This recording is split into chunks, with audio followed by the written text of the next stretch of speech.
পশ্চিম মেদিনীপুরের এক নির্জন গ্রাম, ঘন জঙ্গল, আর তার মাঝখানে দাঁড়িয়ে থাকা এক পুরনো বাংলো বাড়ি। লোকমুখে শোনা যায় সন্ধ্যার পর ওই বাড়ির পাশ দিয়ে কেউ হাঁটে না, কারণ সেখানে বাস করে কুনি আর বুনি। রুষা, আবার ট্রান্সফার অর্ডার এসেছে। আবার ট্রান্সফার? এবার কোথায়? পশ্চিম মেদিনীপুর। এইভাবে আর কতদিন চলবে? কি করব বলো, ওইখানে তোমার কোনো অসুবিধা হবে না, শুধু ওখানে বাড়ি ভাড়া খুব বেশি। অরিন্দম ছিল ভীষণ হিসেবি মানুষ। 1 টাকা বাঁচানোর জন্যেও সে অনেক কিছু করতে পারত। দাদা, একটা বাড়ি আছে, ভাড়া মাত্র 5,000। 5,000? গোটা বাড়ি? হ্যাঁ, তবে একটু নির্জন। তাতে কোনো অসুবিধা নেই, ভাড়া কম হলেই হলো। অরিন্দম আর রুষা পশ্চিম মেদিনীপুর যাওয়ার জন্য বেরিয়ে পড়ল। বাড়িটার সামনে পৌঁছাতেই রুষার বুক কেঁপে উঠল। বাড়িটা কেমন যেন অদ্ভুত লাগছে। আরে ধুর, পুরনো বাড়ি তো, তাই এমন লাগছে। বাড়ির চারপাশে অস্বাভাবিক নীরবতা।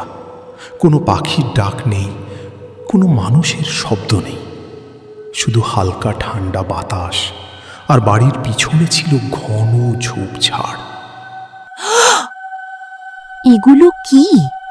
কাদার মধ্যে পড়েছিল ছেঁড়া চুল, ভাঙা কুলো আর রক্তমাখা ঝাঁটা। উফ, খুব বাজে গন্ধ। শোনো, একটা কাজের লোক লাগবে, ঘরটা খুব নোংরা পরিষ্কার করতে হবে।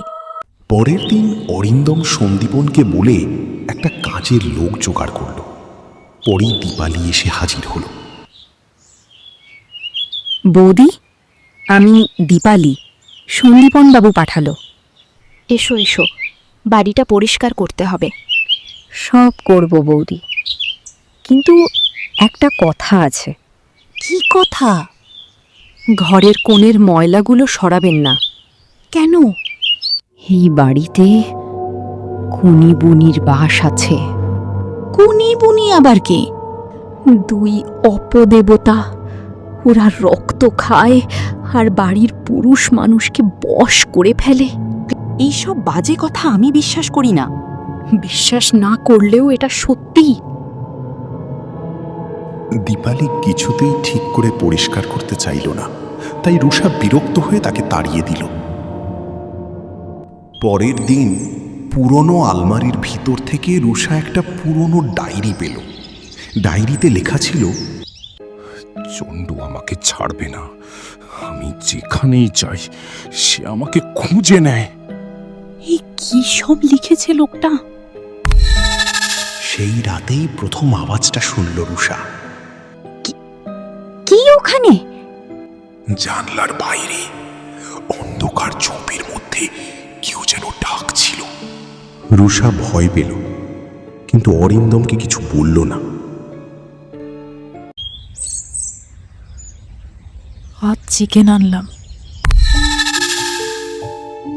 তুমি তো আমিষ খাও না। আজ খেতে ইচ্ছে করছে। তারপর থেকে প্রতিদিন বদলাতে লাগলো অরিন্দম। প্রায় প্রতিদিন চিকেন আনতে লাগলো অরিন্দম। এক গভীর রাতে ঘুম ভেঙে গেল রুষার। পাশে অরিন্দমকে না দেখে রুমের বাইরে বেরিয়ে যায় রুষা। অরিন্দম? ফ্রিজের সামনে দাঁড়িয়ে কাঁচা মাংস খাচ্ছিল অরিন্দম। তুমি এটা কি করছো? খিদে পেয়েছিল। রুষা খুব ভয় পেয়ে গেল। রাতে রুষা অনুভব করল কেউ তার পেটের উপর হাত বুলিয়ে দিচ্ছে। ভয় পাচ্ছ? না। কিন্তু অরিন্দমের চোখে তখন কোনো মানুষ ছিল না। অরিন্দমের গলা থেকে 2 রকমের শব্দ বেরিয়ে এলো। ওরে বলি, ওর গায়ে পোয়াতি গন্ধ, ওর পেটের ভেতরে আলো আছে, আমাদের খুব খিদে পেয়েছে। না না, দূরে থাকো, আমার সামনে আসবে না তুমি। তারপর অসম্ভব একটা ঘটনা ঘটল। অরিন্দম টিকটিকির মতো দেওয়াল বেয়ে হাঁটতে লাগলো। না, এটা মানুষ না। রুষা ভয়ে অন্য ঘরে চলে যায়। পরের দিন রাতে অরিন্দম দুটো কালো মোড়ক নিয়ে এলো। তুমি এগুলো কি করবে? ওরা খেতে চেয়েছে। তারপর জীবন্ত মোড়ক ছিঁড়ে খেতে শুরু করলো অরিন্দম।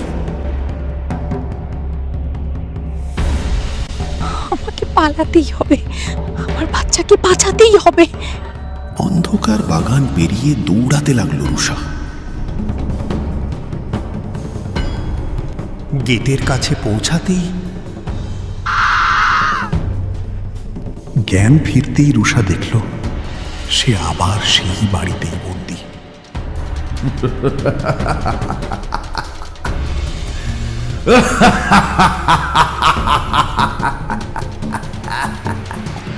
ওর ভেতরের আলোটা আমাদের চাই।